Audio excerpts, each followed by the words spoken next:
Tell me your stories. I'll do my best to understand you.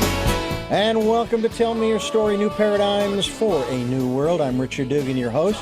It's great to have you with us here on the program. Today, we're going to get right to the heart of the matter here on the Tell Me Your Story with New Paradigms for a New World.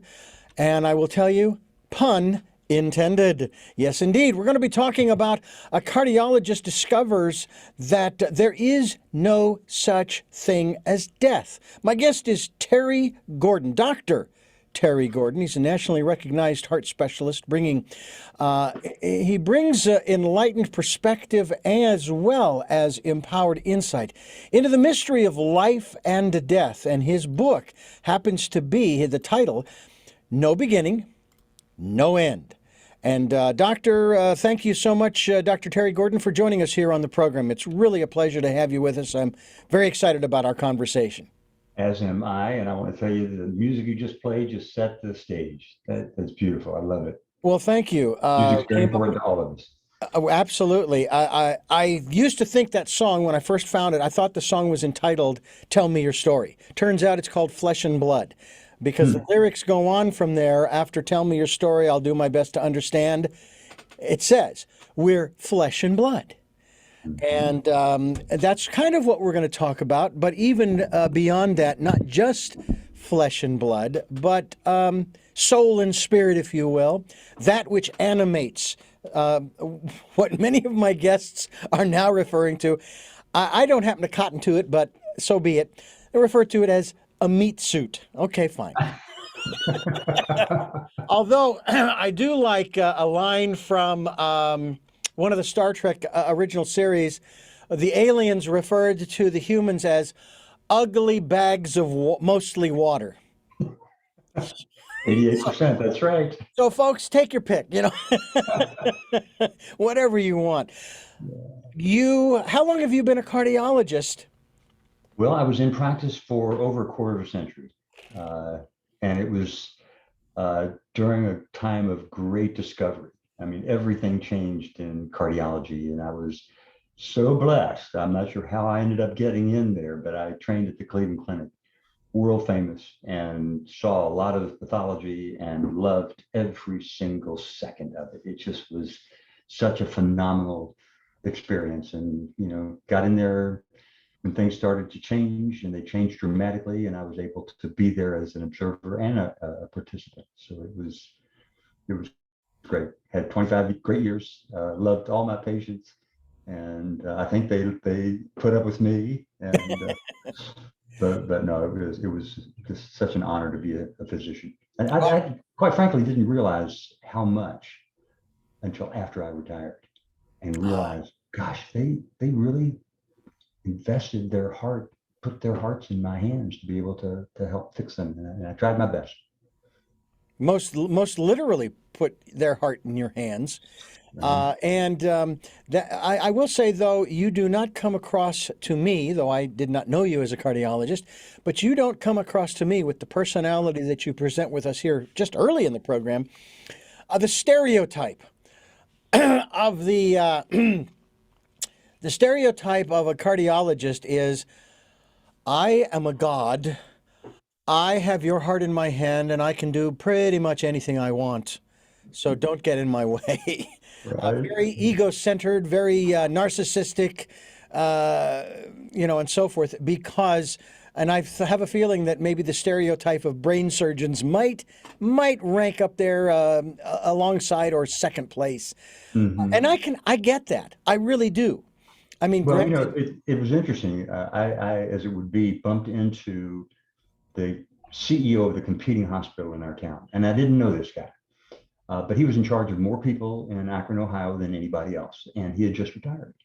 And I ended up over in the corner at a dinner with him, and I asked him how retirement was, and he said, "Oh, it's great. I can't believe it took me so long to do this." I said, "Really?" I said, I have this impression of you as being in charge of, it was like 15,000 people. And I can't imagine going from that to nothing. And he made the most profound statement, Richard, when he said, if who you are is what you do, then when you don't, you aren't. Ooh. Yeah, that's what I said. If who you are is what you do, then when you don't, you aren't. And I realized at that time, and quite frankly, had realized it before, I never considered myself a cardiologist. That was my avocation, but that's not who I was. And so when the time came and I actually had to retire, I fell off of a ladder out here on the farm, had a rather significant head injury and neck injury, and ended up, to the place where I thought, I wouldn't want me working on me. And so that's when I retired and never looked back. Um, and so, yeah, if you define yourself by stuff that isn't that important. Dr. Terry Gordon is my guest, and drterrygordon.com is the website you want to go to find out more about him, but only after you found out more about him on this program, which is Tell Me Your Story. I'm Richard Dugan, your host, and it is really a pleasure to to have Dr. Terry Gordon with us. I will not use the phrase former. I don't like using the phrase ex when I'm referring to my former wife. But nonetheless, because I'd like to consider people as friends. I find it fascinating, Doc, that we invest so much time in the various levels of relationships. And then when something comes along to potentially undermine it, some people will say, fine, I'm out of here. You're dead to me. I'm gone. I had an instance like that with my best friend, who, I love saying this, I have known for 50 years. We went to grade school, high school, and college together, and we're still friends. And we went on a road trip to Kansas from Phoenix, Arizona, my hometown. And when we got back to Phoenix after our week, I think it was a week-long trip, he was out there checking on a Nazarene college out there in Kansas. And we get home, and I said, we both said that we owed each other money. And I said, look, I'm not willing to throw away our friendship over money. So if you're willing to agree that we're even, then let's just leave it. And we did. And I just find it interesting. I mean, I spent 15 years with my first wife, and I didn't write her off. Every once in a great while, I will call to see how she's doing. What saddened me was when her mother and father passed away, I was never phoned. I was never notified. I mean, 15 years has got to mean something. So when you talk about this commitment to your patients, and you were only, I want to say you were only a cardiologist for 25 years, which is a quarter of a century. That's a long time. When you decided to discontinue your practice and your cardiological endeavors, if you will, how did you go about presenting that to the patients at that time, who were your current patients, who knew that, oh, I'm going to have to find a new cardiologist? I would venture you probably referred them to some of your colleagues, but how did that go? I mean, that must have been hard for them as well as you. It was. I sent each of them as much of a personal letter as I could. Lots of phone calls, lots of hugs and kisses. And it was just one of those things. I knew my time was done. I didn't even renew my license after I retired. I turned around, walked away, and never looked back. And I think, that's, certainly was a good way for me to do it. It was almost like, what was it? Cheers. When Cheers had their final episode, Mm-hmm. and barkeep, walks to the door, turns around and looks at it one more time and turns the light out. That's what I did. I didn't want to party. I didn't want anybody to be there with me when I did it, because I really didn't know how I was going to respond. But it was just one of those natural sorts of transitions. I still have patients that give me a call and ask my opinion.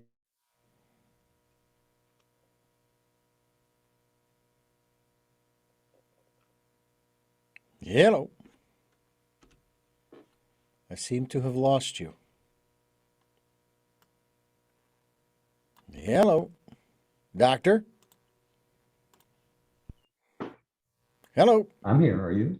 Yeah, I lost you there. You were talking about I'm still here. Okay, you were departing. You said that you didn't want to go party. You just it was a natural event, and then I lost you. Yeah, it was just a natural transition. I really didn't know how I was going to respond to it, but I knew I didn't want a lot of people there. I just wanted to experience it. And it was a beautiful experience. I just look back on where I'd been and still can't believe that I was there. It just was such a phenomenal place. And yet, you're getting back to your song at the opening of this session. I consider myself, well, I wouldn't say I'm a musician. I play one. And at the Cleveland Clinic, they were very stuffy. There were some really stuffy sort of guys up there. And there was this one fella, he was from Persia, and people just feared him. And he had are you there? Yes, I'm here. Yes. Okay. People just feared him, and he had that sort of power. If he didn't like you, he could have you kicked out. Well, I waited until 2 weeks before I finished to sing a song at the dinner for all the residents and fellows. And I worked the words to Rocky Top to Shiny Top. I'm guessing he was bald. He had a paucity of hair up there, yes. And he was not real happy with me, but I'll have to send you the words. For those who are not watching the YouTube edition of Tell Me Your Story, I just took my hat off to show the doctor my bald head, or I should say shaved head.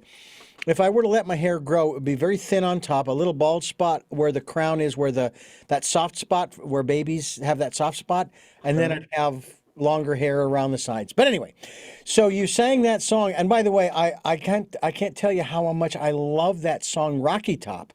Mm-hmm. Especially when it talks about how a guy goes up into the hills and never comes back. Right. And I know there are a lot of us that kind of feel that way. I didn't want to interrupt your story there, but you sang that song to him. What was his response to that? Well, he kind of smiled, but I could tell it was a growl. And I did see him once more before I left, but it was too late for him to do anything about it, and it was all done in jest. Yeah. Well, it reminds me of a story I heard in broadcasting where this was like up in North Dakota somewhere in the middle of winter at this one radio station. And of course, it's freezing up there, but you still got to go into work and, do the farm report, what there is of a farm report and this and that and the other thing.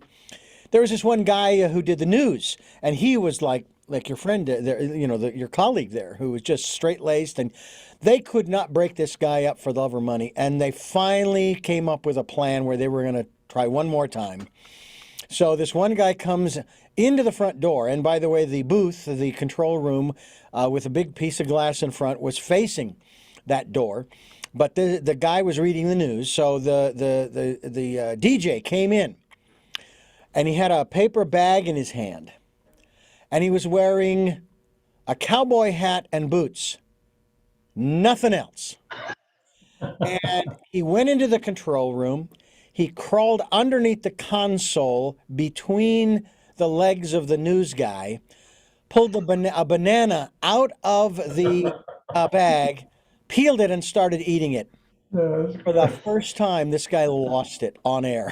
So, That is great. and I've had that happen too. I had a guy, oh my gosh, I had a guy back in the early 80s. I was just getting started in my career, and he mooned me. He pressed his cheeks up against the glass. I could not. I says, "You're cleaning that. I'm not touching that." I couldn't believe it. I got mooned by one of my colleagues. But that's one of the things about this is your 25 years as a cardiologist, and don't get me wrong, we're going to get into no beginning, no end. But I want to talk about how you talk about straight-laced. But if you can't have some fun along the way, if you can't really enjoy it, and so my question is, you said it was a natural transition out of cardiology. Mm-hmm. When you began the path into cardiology, did that feel natural too? I don't know. It was very young, at a young age that happened. I was 7 years old. That was back when there was only black and white TV.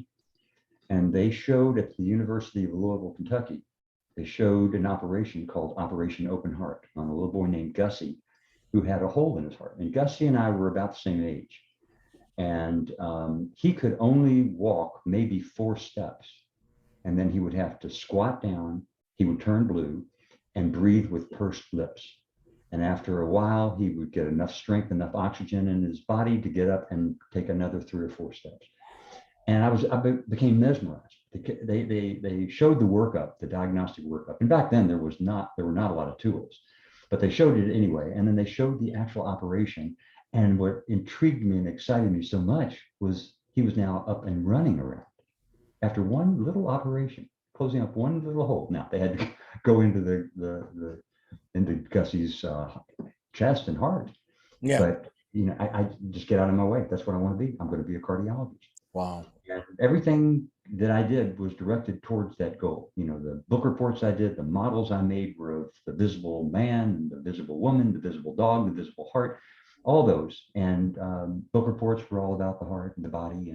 And so I didn't have to study hard in high school. College, I went to Emory, which has a lot of people that are interested in medicine. And I just thought it was going to be easy, and it wasn't.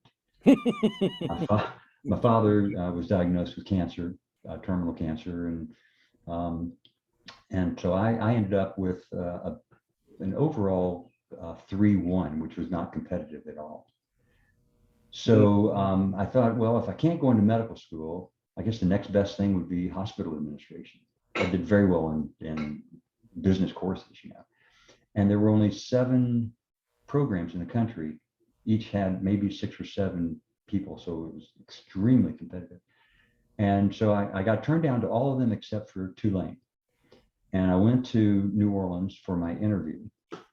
And the guy who, I think his name was Goldsmith, I walked into his office and extended my hand to shake it. He just kind of looked at my hand, didn't grab it, just looked at it. Huh. And he never shook my hand. So I put my hand down, and after a while, he just kind of threw my resume down on his desk. He said, what are you doing? You're wasting my time, man. You're not even competitive here. And I figured, I've got nothing to lose. So I just kind of stayed the course. And so when it came time for me to see the next interviewer, she asked me, what'd you think of Goldsmith? And apparently he was set up in that position to try to rattle the applicants. So as I got ready to leave, he came out of his office. He said, Gordon, just because you're not Phi Beta Kappa from Harvard doesn't mean you won't be back in New Orleans. So I got accepted. Okay. So I went back there for my my final interview and tour of the campus and whatnot. And the CEO of the hospital is taking me around. We go outside in between these 2 tall buildings. And he kind of looks up at each of them and he says, Terry, I often forget that they're actually patients that are in those buildings. And it was just like this bolt of lightning hit me. And I said, I can't do this. And he said, what? I said, I can't do this. He said, what are you talking about? I said, that's what I want. I want that interaction with patients. So I can't come to your program. He was livid, as were all my family members when I came home and told them that I dropped out before I even started. So I went back, took all my pre-med work over again, made a 4.0, and got into medical school, and off we go. Now, there have been many people who have studied the heart. They're not necessarily cardiologists, maybe in the context of scientific research, but also from the standpoint of metaphysics. I consider myself to be a metaphysician. Excuse me. And they talk about what the heart is, what the seat, what resides there. As a former cardiologist, what is your perspective on not the flesh and blood definition of the heart, but on that higher aspect of the heart? What is it? Well, that's a marvelous question.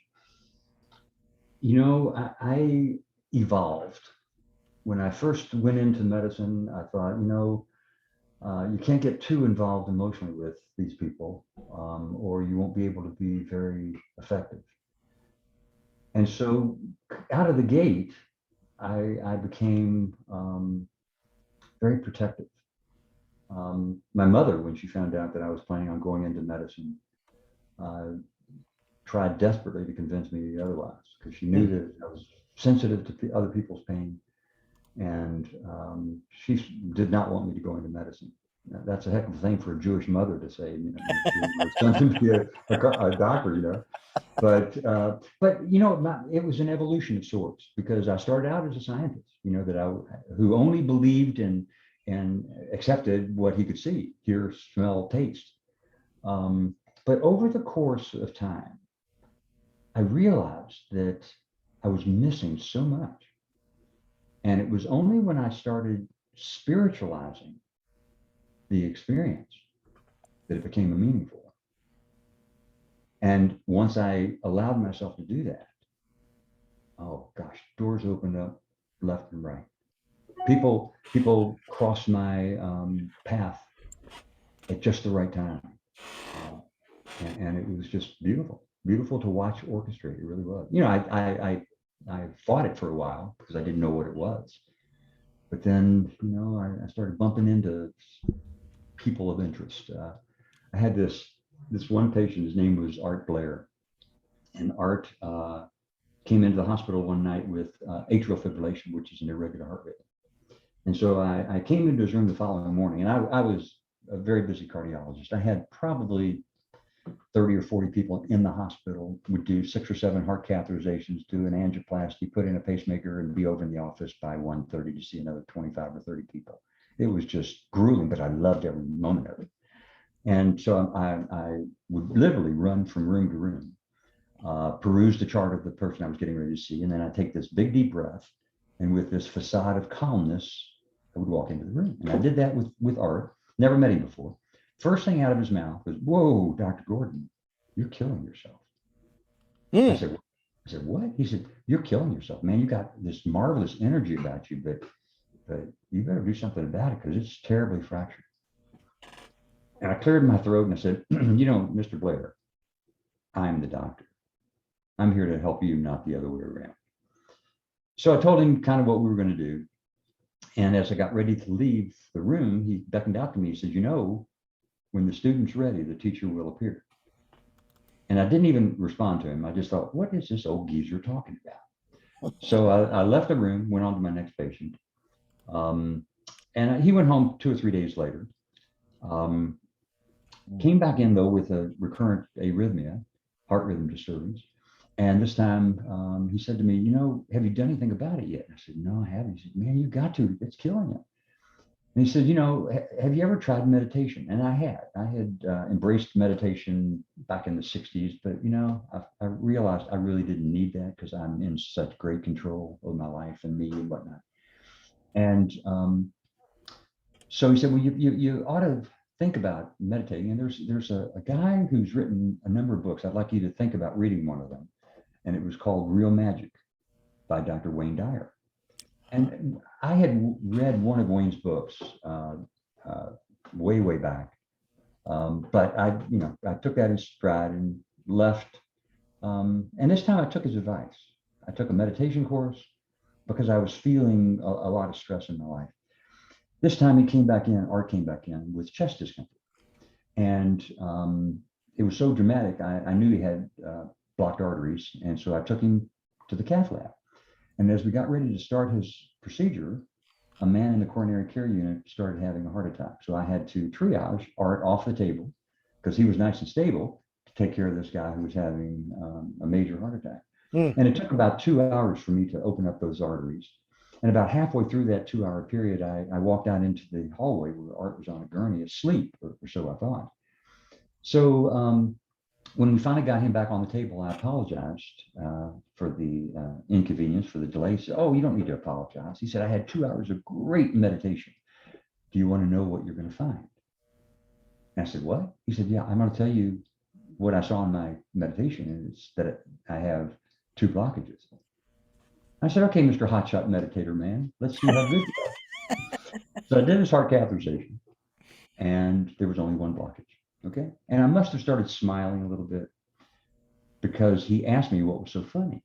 And I said, "Well, you know, man, we probably should have delayed you 3 hours rather than 2, so that you really could have seeing the arteries that you got, there's only one blockage. And I said it with much conviction. And he looked at me with such, I mean, his hazel eyes they were just piercing mine.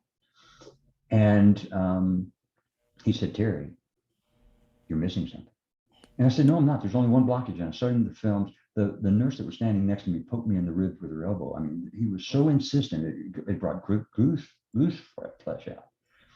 So he said, one more time, you're missing something. And so just to get him out of my hair, I took this view that I very rarely take. And guess what I found? I found this blockage. Now, how did he know that? I'm the one that studied the heart. I'm the one that went to medical school. I'm the one that knows what a heart catheterization is. I've done 9,000. He'd never even seen one, and yet he's telling me what I found. So I took this view, found the artery that had 2 blockages in it, fixed the artery. I don't remember doing it, to be honest with you, because my mind was just someplace else. So I rushed over to the office after we did this, came back that night to his room and threw my hands up in the air, and I said, okay, man, you got me. What is this all about? And for 2 or 3 hours, Art shared with me his spiritual journey, and our journeys joined one another. And he became one of my mentors, along with Wayne Dyer. Wow. It brings to mind, of course, something that we promote here on the program over and over again. We've been promoting it since September of 2019. And it started out as encouraging people to participate in the Year of Perfect Vision 2020. And obviously, when that ended, we went to the Decade of Perfect Vision, the 2020s. And what we encourage people to do is to go within, listen to that still small voice. What does that mean to you? And what is your, I'll use this term, what is your inner life like, if you care to share that with us in regards to that kind of an experience that you had? That's extraordinary that you have a patient that is, telling you, what path to take for him. Mm-hmm. Well, I will tell you, one of the things that came from that interaction with Art was me trying to call Wayne Dyer to thank him for helping me. And I couldn't get through his secretary, even though I said, this is Dr. Gordon. I'd like to speak with Dr. Dyer. Well, she could have given a rat's, what. Mm-hmm. So, but I ended up bumping into Wayne on a beach. And that doesn't just happen. No. Wayne is the one who really encouraged me toward meditation, which I've done. I never achieved the level of meditation that I have in the past 12, 13 years. I saw a show with Wayne on it. I can't remember who the interviewer was, but she was questioning Wayne. Here you're the father of meditation and spirituality, and you've got 3 or 4 marriages behind you. How can that be? And Wayne, his response was, I'm not perfect, and it shows my imperfection. And but on the other hand, I'm a work in progress, and I feel that way myself. We had what many called a tragedy in our family. Our son Tyler was involved in a car accident and left quadriplegic. And actually, my first book was No Storm Lasts Forever, was cataloging the experience from my perspective, being a father who has a son that has such a horrific injury. And yet, once I've made it over that hurdle, if you will, there are other things that happen. And the way I look at it is just like, I'm just not done yet, when I learn everything it is that I'm supposed to learn from these experiences, then I'll be done, and then I'll move on. Well, I know for myself, and I don't know what your thoughts are on this. I'm curious. I know for myself, and we're going to get into this with your in regards to your book, No Beginning, No Ending, No End. Uh, I know this much. I know this much right now. Okay, I put it in that context. I didn't create myself. With that in mind, if I didn't create myself, then there is something that created me and put me here and gave me a ticket. Okay, and that ticket has an arrival and a departure date. Now, of course, I know what my arrival date is or was. It's June 26, 1960. I do not know what my departure date is. However, what I do know is that from where I sit right now, and I don't know about you, Doc, but if today is my day, I'm good to go. Kind of like my sister, who I just lost about 2 months ago to cancer. She was the same way. I asked her that what some refer to as that hard question: Are you ready? And she said yes and no. And I said, Jeanette, what? What do you mean yes and no? And she says, well, her husband. She didn't want to leave her husband and her daughter behind. But she said, setting that aside, yes, I'm at peace with it. Well, so am I. And yet at the same time, I sit here going, there's so much more I want to do. So if today were my day, I guess I'll be coming back. What about you? It sounds to me you have that nice calming aspect to your voice. It sounds to me like, yeah, you're good. You're good. If today were the day that you got called to the next realm, and I personally am rather excited about the prospect of finding out what's on the other side or in that next dimension, what have you. Where are you coming from in that regard? I don't know that there's a ticket on either side of where we are right now. I had this beautiful, beautiful patient. She was from the South and I was from the South. Her name was Adrian. And she had a very sick heart. And I put an implantable defibrillator into this, a device that recognizes a life-threatening arrhythmia and shocks the heart out of that arrhythmia. She had a very, very sick heart and had already had one episode of sudden cardiac arrest. But so she and I from the get-go connected, and I knew there was something in her that I wanted in me. She had a family that most of whom lived down south in North Carolina, and I, of course, was from Kentucky. But one morning she presented to the hospital, and she was having recurrent ventricular tachycardia, which is a life-threatening arrhythmia. And despite my efforts to help her sick heart, she got about 80 or 85 shocks in the heart, in the chest that day, all of which, unfortunately, were while she was awake. Very painful. So late that afternoon, she beckoned me to her room. And as I entered, she said, Terry, I'm not afraid to die. I've actually been dying for 10 years now. And I said, oh, no, Adrian, you've been doing so great. And you've had a great 10 years. In fact, I didn't expect you to do as well as you had. And she added, but no, what I meant by that was that I've been preparing for my death for over a decade. I've been consciously shedding all the extraneous things most people think are so important. Now, I don't fear death, she said resolutely, but I don't wish to continue living like this any longer. Will you turn my defibrillator off?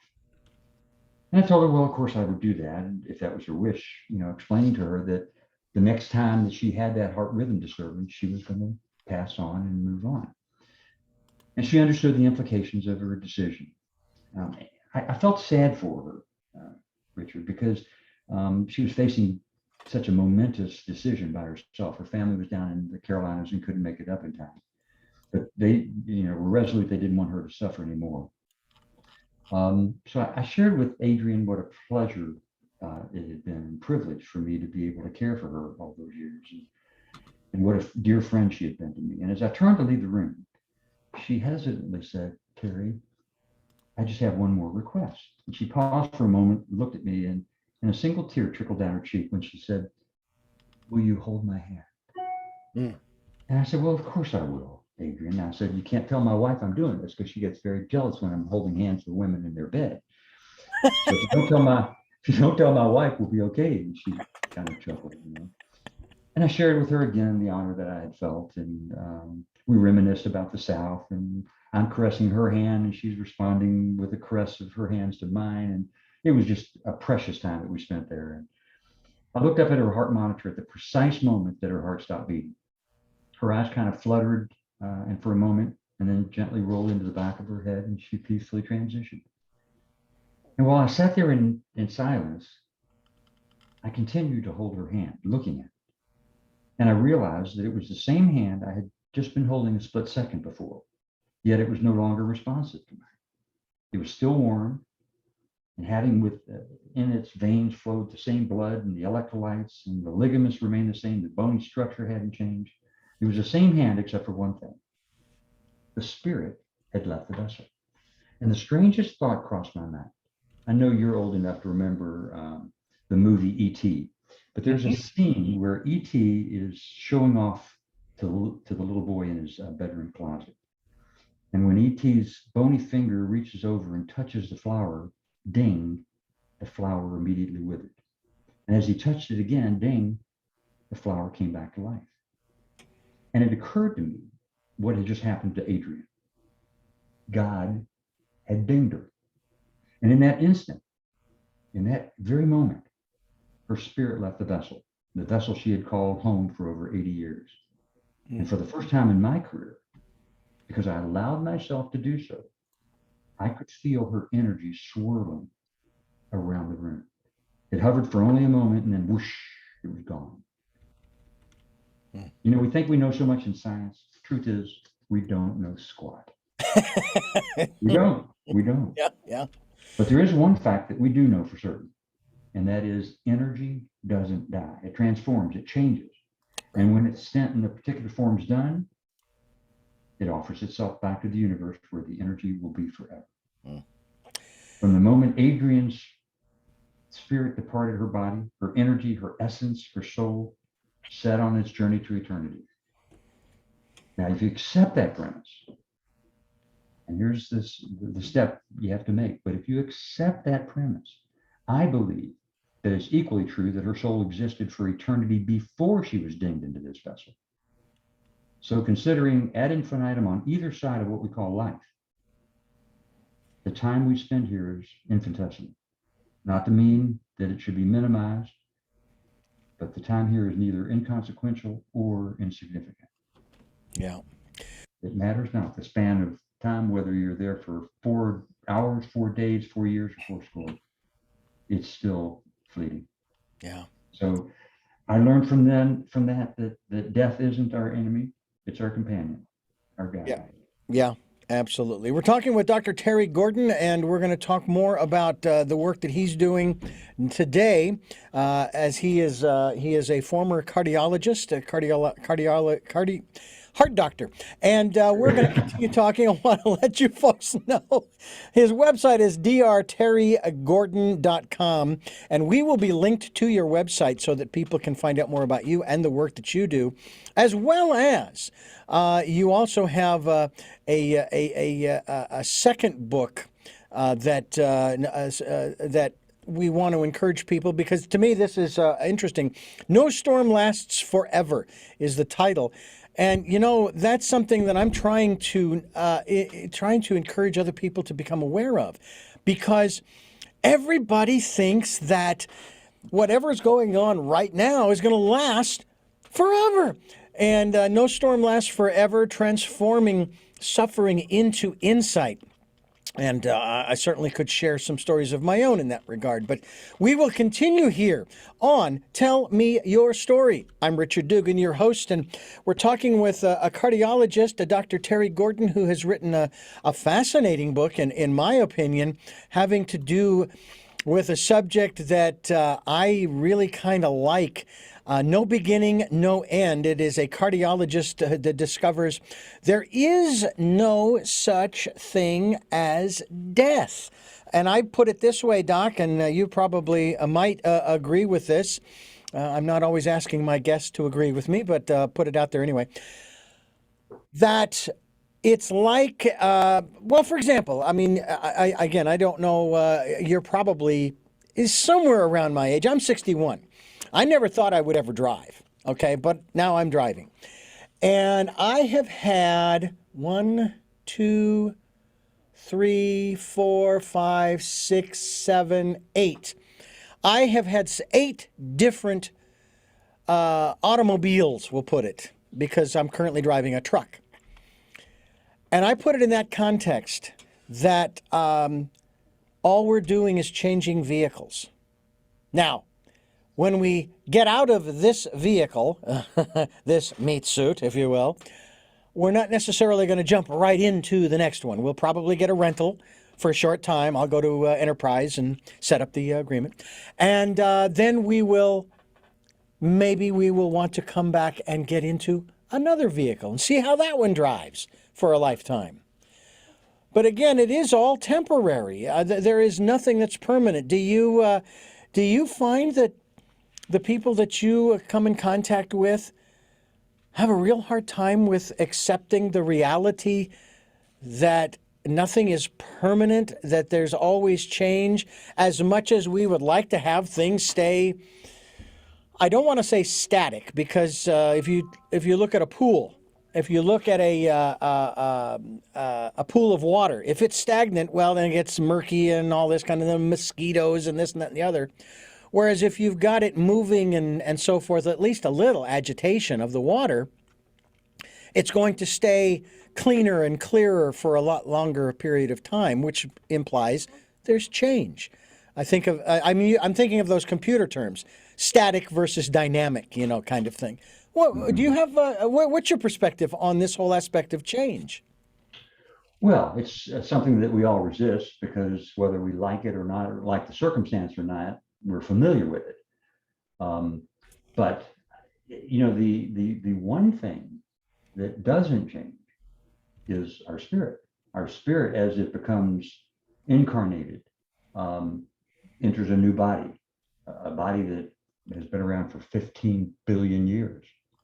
And there's a lot in my body right now that I'm not using, that hasn't been manifest, and yet it hibernates within my DNA, which is a continuation, if you will, of your energy. Wayne Dyer, used to say this, and I've used it so many times. When you change the way you look at things, things you look at change. Mm-hmm. And what we all must do is to look at immortality in a different view. Yes. Many religions promise immortality to their believers. But my definition of eternity doesn't necessarily mean that the current physical rendition of me is going to endure forever, because I don't believe it's going to. On my transition, though, I will live on. It's just going to be in a different fashion. So the Terry Gordon that you're talking to right now, that you're seeing or thinking about, that's not going to be around. But the energy, the essence, is there forever. And it's all a matter of being cognizant, receptive to that energy. Dr. Terry Gordon is my guest, and you're listening to Tell Me Your Story. I'm Richard Dugan, your host, and it's a pleasure to have him with us here on the program. Dr. Terry Gordon is the author of his latest work, No Beginning, No End. No end, no beginning, ing, no end, no ing. And, pardon me, it is a pardon me. I'm all choked up over the whole thing. I'm not on call, by the way, so you better not have anything serious. No. I tell you what, I would have to say, very fortunate regarding my health at the age of 61. And I think of my father, who turns 91 this year, 2022. Good. He's still up and around and kicking. He's very healthy. And very healthy as far as his medical information, and not that I know anything about it. It's just what has been relayed to me. Although he had a conversation with my mother not long ago, and he says, "I am tired. I am done. I just want to go." Now, he doesn't have any problems mentally, It's just, he's 91 years old. He's been around for a long time, and who doesn't get tired after such a long time around here, right? Says, I just want to go. And so my mother turns to him, she's 88 this year. They've been married 66 years. And she says to him, it's the funniest thing I've ever heard in my life. She says, okay, so what are you going to die of? Because, people at that age, it's prostate or it's cancer or it's this or that or the other thing or Alzheimer's or what have you. The guy doesn't have any of those things. He's healthy, and it's just, he's just not happy. And he's got some stability and hearing and vision issues, but other than that, the man is healthy as a horse. And I think I'd take after him. Good for you. But you talked about this, and I remember as a child, literally as a child, thinking this. Do you remember the scene in Men in Black where they brought in this one alien who had been injured? I mean, and this was a big, big alien. And they popped open the head, and there was this tiny little critter in there. That tiny little critter was what was animating that huge body. I used to think of myself in that context, that I'm in here somewhere looking out of these eyes and listening out of these ears and talking out of this mouth and breathing in and out of this nose and touching and feeling with these fingers and hands and all that kind of stuff. But that this meat suit, it's not me. And I've been pushing this lately in the last 10 years about the fact that, ladies and gentlemen, we are immortal. We are already immortal.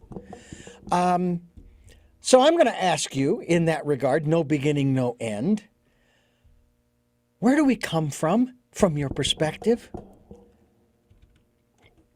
Well, the energy that is us has always been, it's always there. And our purpose for being here is to expand on that essence through our experiences. And by doing so, we progress. And that's what I think our purpose for being here is. Our purpose is not to become successful. It's not to craft a legacy, have a building named after us. Those are the things that our society says are very important, but they're not. Mm-hmm. We're not here just to have a good time. We're here for what is referred to as transformative enlightenment.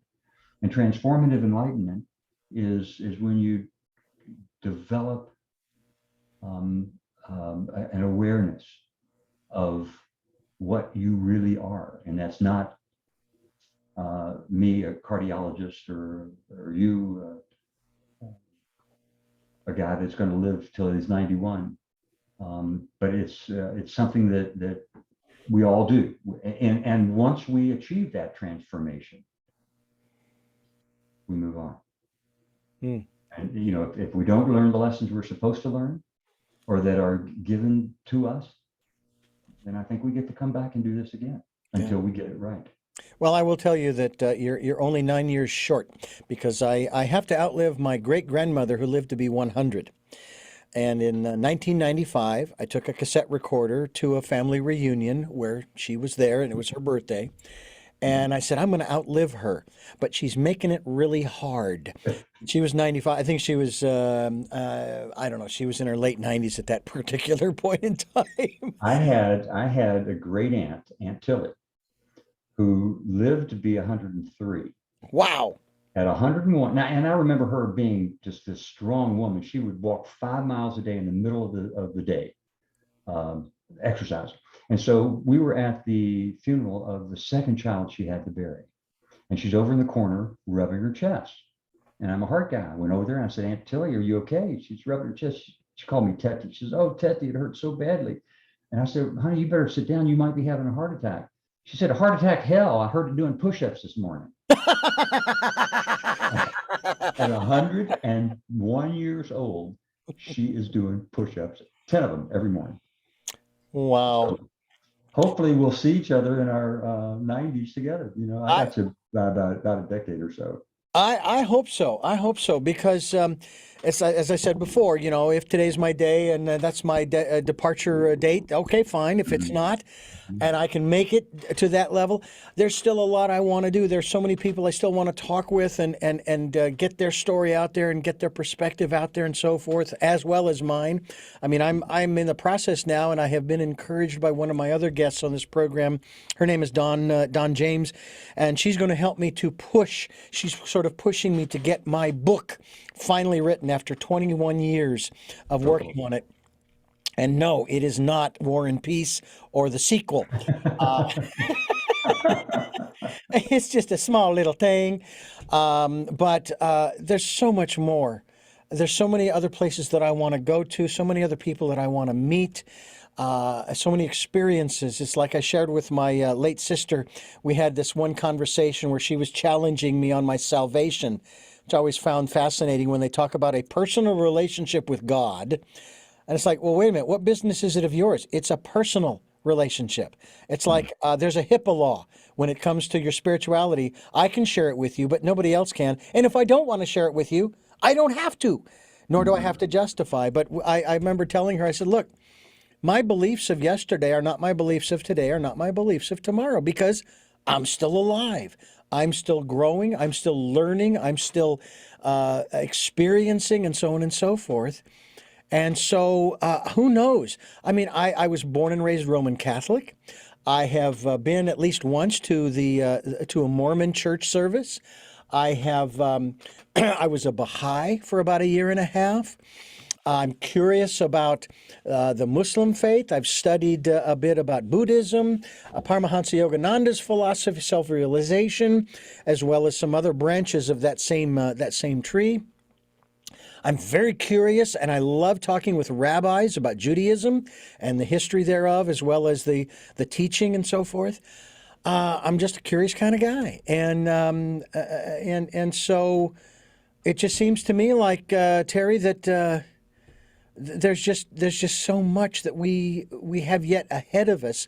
And yet, if we look back, we go, boy, and I've already done so much in and I'm going to put it this way, Terry, in such a short 61 years. It's like our existence in this life is less than a puff of smoke. Mhm. Less than a puff of smoke. How were you? You were raised. Were you raised a traditional or Orthodox Jew? How was that for you in terms of how that helped to develop your own inner life and searching and spirituality and so forth? Well, I was raised in the conservative Judaism arena. My father was, president of the synagogue. But I always had this feeling, and it was confirmed when I went to Emory, which was a Methodist school. But one of my favorite courses was comparative religion. And what I remember from that initial presentation to me was that if you squint your eyes, they're all the same. They're all the same. They have a little difference in nomenclature over here and difference in practice over there, but it's all the same. Mm-hmm. And so I never took the posture that I was better than anybody because I was Jewish or Catholic or Zoroaster or whomever. Yeah. And sadly, that's a big problem we have in the world today because everybody thinks they're right. Yeah. And we're all right, and we're all wrong. Yeah. Well, there's a beautiful saying from the Baha'i faith written that was stated by Baha'u'llah, the founder, that goes like this. If you accept one of the messengers of God, you accept them all.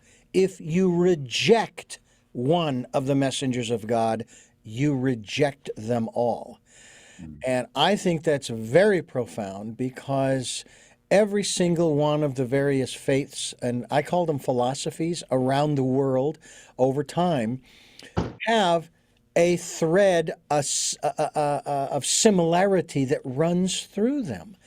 I have a line in my book that basically says, I was created by love, to be loved, and to express love in whatever form that should. And when you were talking about why we're here, I thought, yeah, that still fits, because Mhm. how are we going to express the love that we were created by and for and so forth? How are we going to express that? Are we going to express it through kindness? Are we, through whatever service we might do for individuals? Through the work that we do. And I have to tell you that when you chose to become a cardiologist, setting aside your intrigue and curiosity over the whole thing, there must have been a part of you that felt, and even to this day, because you're still dealing with people's hearts, but it's not. It's from an external slash non-physical way. You're impacting them by helping them to understand through the at least the two books you have now that we're talking about. Of course, the about the storm not lasting, and then of course no beginning, no end. That that center, if you will, the heart, if you will, if it were just over just a little more to the right, it would be center. It'd be more symmetrical. I don't understand why it's not, but there you go. That we're here together. And I think that's the one thing that I find so fascinating is that if the good Lord had intended for each one of us to occupy our own planet, I'm sure there are enough Class M planets. I'm sure there are 8 billion Class M planets in the universe for each one of us to occupy our own planet. But the reality is, guess what? We're all here together. What does that mean to you? Well, And Terry, what does that mean to you that we're all here together? if we could only practice that and do it genuinely, Yeah. just think how beautiful the world could be, the entire experience. But we also need the crap to happen too, to balance together. Yeah. I would agree with you there. There is a balancing, and someone described it this way as a pendulum swinging. Where are you going to be on the pendulum? Are you going to be down at the bottom of the pendulum, swinging to and fro and to and fro, or are you going to work your way up to the pendulum, to the pivot point where that's all you do is you just pivot a little bit? You're still dealing with the challenges of day-to-day life, but are you allowing them to affect and impact you in such a way that you can't seem to get a handle on anything? And it seems to me like what you're trying to share with people is work your way up to the pivot point where you just kind of pivot back and forth a little bit. And I got this challenge, I've got that challenge, and I have this joy, and I have this blessing and this grace. And this is my life. And I'm not going to be, if I may use the term, swayed by everything that just keeps coming along, especially those things that I have no control over. Right? I mean, do you see that a lot in your life? In myself, I see. Yeah. Where You watch the news and you go, oh my gosh, but what are you going to do? Are you going to Ukraine? Are you going to Washington? Are you going to the Middle East? Are you going to solve the Middle East crisis, Doc? Got it. That's not your purpose, is it? No, it's not. No. But each of the stuff that confronts us, I believe, is a gift, and that and I never embraced that before. No one has a cross too heavy to bear. That sort of mentality. I never embraced that until our son was injured, and I realized, he's not being punished. It's a gift. God has given him a gift to be able to make it through this storm. And if you learn anything from the circumstance, even if it's so small you can't imagine it could impact it, but if you learn anything from a bad experience, it becomes a good experience because it's positive. You learn something from it. So as horrific as cancer is, as horrific as sudden death is, or murder, it's still something we can learn from. And I think that that is a great perspective for each of us to take, changing our perspective. And you made a comment about that earlier, and it brought to mind this thought that that was shared with me. I was talking about change and choices. Actually, I was talking about choices, and that all of our choices that we have made up to this point. I mean, think about this, Doc. all the choices you have made in your life have brought you to this moment right now with me on this program, right? Mm-hmm. I think about that. That's, and same here, same with me, same with me. And then I said, and all of the choices that I'm going to make for from this point forward are going to place me 5 years down the road where I will be. But one of my guests threw this extra element in. I'd love your perspective on this. He said, all of that might be true, but in terms of the future, all of the choices that you are going to make from this point forward to put you where you're going to be are going to be based upon your perception of what you think the future, your future, will be. And I think of those people who are paranoid, who are concerned about, from a philosophical perspective, Armageddon and the end of the world, a massive global recession, depression, economic collapse, blah, blah, blah, blah, blah, nuclear disaster, the preppers. All of their decisions and choices that they make from this point forward are going to be based upon the fact that they think that the rest of civilization isn't going to survive. I better, dig a hole in the ground and stock it with whatever, and then go down in there and just wait and see what happens. Whereas I'm the kind of guy, I'm a guy with the glass half full going, that may or may not happen. I'm looking forward to the possibilities of taking this show on the road, seriously, literally, of writing my book and hopefully inspiring other people to make the kinds of choices in their lives that make their dreams come true, continuing to interview people such as yourself, and so on and so forth. What are your thoughts in that regard? Well, I think the analogy that you drew of the choices, paths that we walk, that's why I fervently believe that there is no right path and there's no wrong path. Mm-hmm. Because each of us, you and me and all that are listening to us today, we took different paths to get here. And yet we ended up here.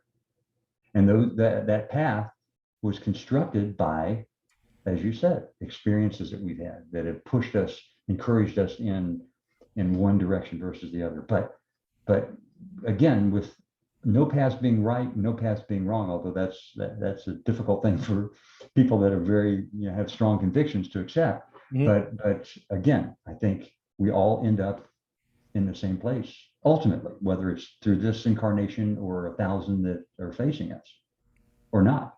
Yeah. So, yeah. Well, it's fascinating to contemplate. There's no question about it. No Beginning, No End is the title of the book, one of the books that we're talking about, as well as, excuse me, his other work as well, about No Storm Lasts Forever. And we're hoping that you will go to his website, which is drterrygordon.com, as you continue listening to Tell Me Your Story. I'm Richard Dugan, your host, and we are coming close to the end here of our time together, Doctor, but now, do you still hold the title? I mean, shouldn't hold. Do you still respond? Because you have it in, obviously, the authorship of the books. Doctor, I mean, that's still a legitimate title, even though you're no longer practicing, you don't have the license anymore. It is, but I'll tell you this. While I was in practice, whenever someone would call me by my first name, made me feel so good. That they considered me a friend over and above me being a doctor. Now, there's certain things you have to, be addressed that way, but I always embraced being called by my first name. Well, Terry, I'm glad you feel that way as well. It's much less formal, and yet, I mean, it's just like it's more familiar, I think the only person that was really upset that I would be called anything other than the doctor was my mother. My mother's doctor, That's what she wanted. She wanted a doctor. She usually got what she wanted, yeah. Well, Mom, you can call me a doctor. You can call me Jay, but you don't have to call me John. Yeah, exactly. Well, I want to thank you so much for the time that you've given us here on the program to hopefully hopefully expand not only our minds, but even our hearts to embrace some new concepts, and maybe not so new concepts that have been out there for a long time. And of course, the one man that I never really had the opportunity to interview, Wayne Dyer, that would have been a fascinating interview in and of itself. But there are still a lot of people here on this earth who have a voice, and you have that voice as well. And I thank you so much for sharing it here on Tell Me Your Story. You are so welcome, Richard. It was delightful. I do have 3 final questions that I ask all of my guests at the end of every program, and I'd like to ask those of you as well. But before I do, I want to address you, the listener and the viewer, and thank you for listening to and watching Tell Me Your Story. New paradigms for a new world, as we're giving you choices and knowledge of those choices to help make your dreams come true. We are here on Sundays at 7 a.m. and 7 p.m., Monday mornings at 1 a.m., and Wednesdays at 9 a.m. for a special edition of Tell Me Your Story. We are podcasting at those times at richarddugan.com, as well as SoundCloud, iTunes, TuneIn Radio, Spotify, Stitcher, Player FM, Blueberry, iHeart, and many other locations across the internet. So just put in Tell Me Your Story, Richard Dugan. Boom, you're there. Do the same thing at YouTube, because you can watch these interviews on YouTube at Richard Dugan and Tell Me Your Story. And I encourage you to subscribe, not because I want more subscribers, but because when you do subscribe, you are then notified when a new podcast or video cast is posted.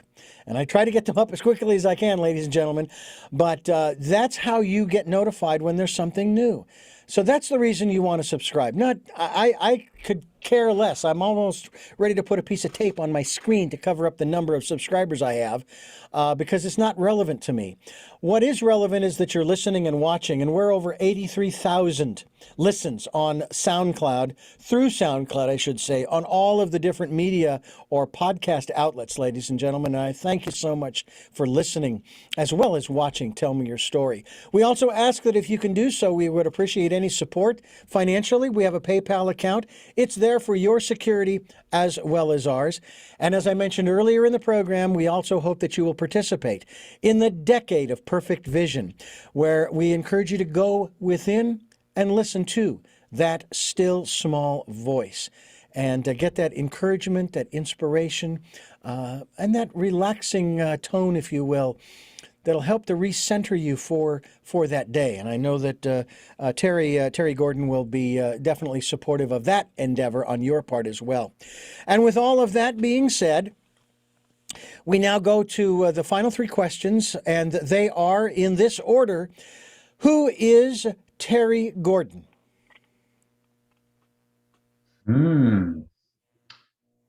I am one who doesn't take himself too seriously.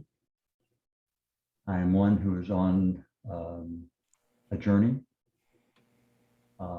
facing hardship and sadness, but learning how to recreate my day every single day.